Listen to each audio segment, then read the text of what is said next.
Welcome to the Progress Zone podcast, where we help you create real momentum in your mindset, business, health, and life. I'm your host, Jody Donaldson, and every week we'll explore the small, intentional steps that lead to big, lasting growth. This isn't about hype, it's about habits. So let's get started.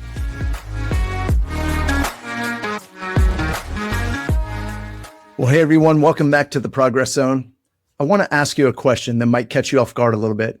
When was the last time someone sat you down and warned you about what success would cost you? Not failure, not the hard times, not what happens when things go wrong, but what happens when things go right.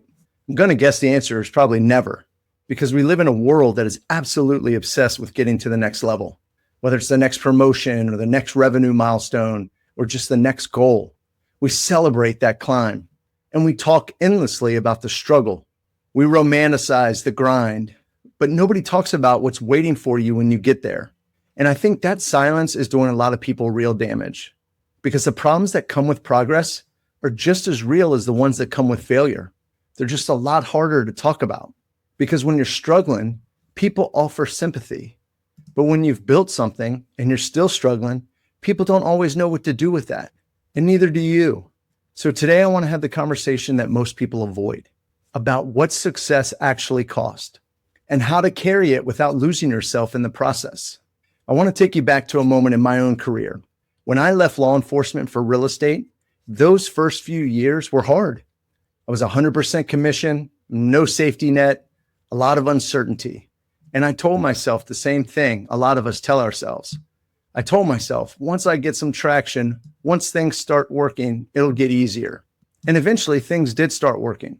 But here's what caught me completely off guard. It didn't get easier. It just got different, because something came with that progress that I wasn't expecting. And that is expectations. Expectations from clients, expectations from colleagues, and even expectations from myself. The bar didn't stay where it was when I hit it. It moved. And suddenly I wasn't just trying to reach something anymore. I was trying to maintain something. And those are two very different feelings. Reaching feels like possibility, but maintaining, that can feel like pressure. And I wasn't prepared for that shift. Nobody told me it was coming. And I think a lot of people that are listening know exactly what I'm talking about, because you've been there or you're there right now and you're not talking about it. Because in most circles, admitting that success came with problems feels almost ungrateful, but it's not ungrateful. It's honest. And honesty is where real growth starts. I want to walk through 4 specific problems that success tends to create, because naming them matters. And you can't deal with something if you haven't acknowledged it. So the first one is new expectations. Here's how this works. Before you reach a level, the standard is just getting there. But once you reach it, the standard becomes staying there and then going further.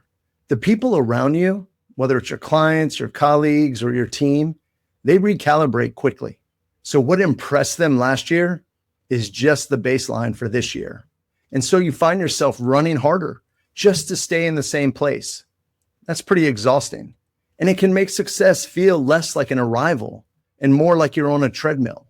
The second problem is internal pressure. And this one is sneaky because it comes entirely from you.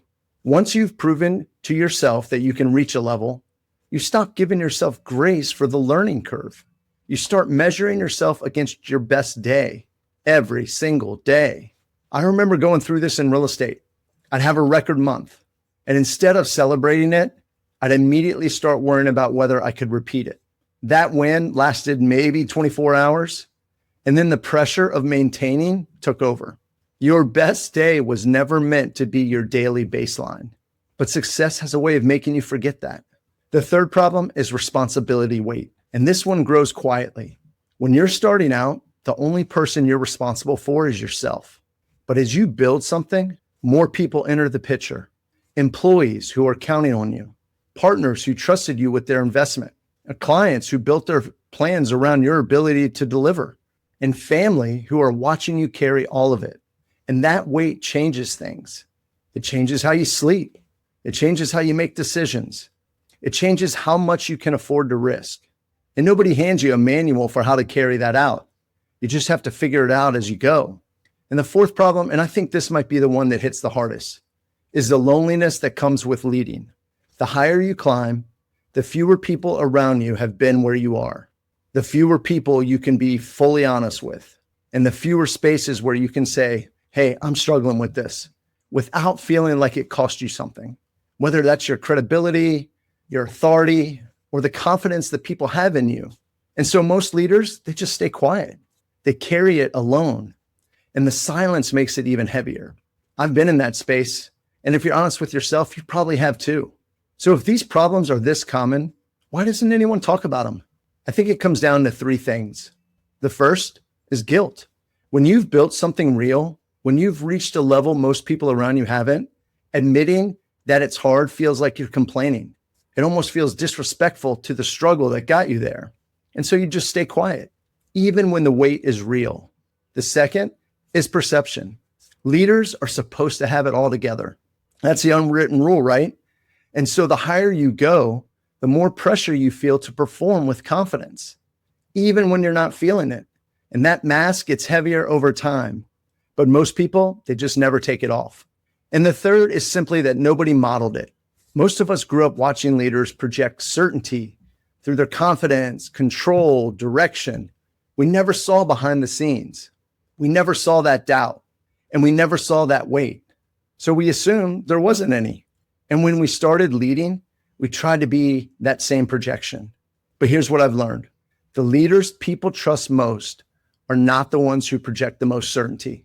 They're the ones who are honest about the weight they carry while still showing up to carry it.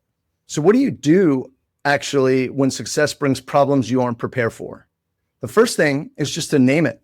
Give yourself permission to acknowledge that progress came with a cost, not to complain about it, not to use it as an excuse, just to be honest enough to say, hey, this is hard, and that's okay. Because the moment you name it, it loses some of its power over you. The thing you can't name is the thing that controls you. And so the thing you name is the thing you can work with. The second thing is to just stop comparing your inside to everyone else's outside. The people around you who look like they have it all figured out are carrying their own version of this. They're just not talking about it either. You are not uniquely broken because success came with pressure. You are just human. And that's actually the most reassuring thing I can tell you.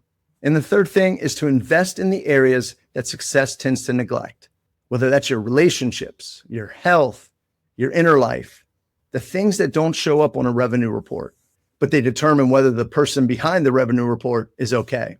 I've seen people build extraordinary things and lose themselves in that process because they kept pouring into their work or their business and forgot to pour into themselves. The people who sustain success long-term are not the ones who grind the hardest. They're the ones who stay whole while they grind. And that's real work, not just building the next level, but making sure the person getting there is still someone you recognize. Progress is worth it. Building something is worth it. The sacrifice, the hard work, the showing up when it's not easy, all of it is worth it.